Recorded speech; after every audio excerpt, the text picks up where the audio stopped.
হাই friends, মই ৰং চেনেলত সম্প্ৰচাৰিত হৈ থকা সূৰুযমুখী ধাৰাবাহিকখনৰ আজিৰ খণ্ডটো চাবলৈ বহুত বেছি ভাল লাগিব, কিয়নো যোৱাটো খণ্ডত সোণ ঘৰি যাবলৈ ওলাইছিল আৰু শেৱালিকো কাপোৰ পেক কৰিবলৈ কোৱাত ৰত্নই বাহিৰৰ পৰা শুনি আছিল। আৰু ৰত্নই পৰীক কথাবোৰ কোৱাত পৰী সোণৰ ওচৰত গৈ তই ইমান ডাঙৰ মানুহ হলি, অকলে অকলে ডিচিশ্যন ল'ব পৰা হলি বুলি কোৱাত শুনে মই ইয়াত থাকিলে তোৰ জীৱনটো ধ্বংস হৈ যাব বুলি পৰীক কোৱাত দেখিবলৈ পাইছিল। আজিৰ খণ্ডটোত ৰত্ন মানৱৰ ওচৰলৈ যাব আৰু মই তোক আজি পইচা দিব নোৱাৰিম, মোবাইলটো দে বুলি ক'ব আৰু তেতিয়া মানৱে তই পইচা নিদিলে মোবাইল নাপাবি, মই বিক্ৰী কৰি দিম বুলি ক'ব। আৰু তেতিয়া ৰত্নই মানৱৰ পিছে পিছে গৈ থাকিব আৰু তেনেকুৱা নকৰিবি, মোবাইলটোত নহলে মই কেনেকৈ চলিম বুলি ক'ব।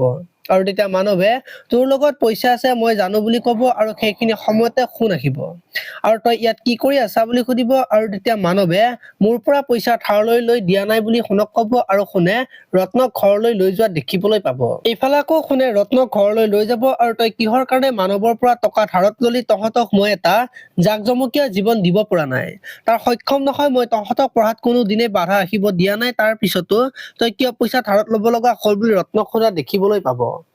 আপোনালোকে সূৰুযমুখী ধাৰাবাহিকখন চাই কেনেকুৱা পায় কমেন্ট কৰি জনাব। আৰু যদি আপোনালোকে এতিয়ালৈকে চেনেলটো ছাবস্ক্ৰাইব কৰা নাই তেতিয়াহ'লে চেনেলটো ছাবস্ক্ৰাইব কৰি ভিডিঅ'টোত এটা লাইক কৰি দিব। ধন্যবাদ।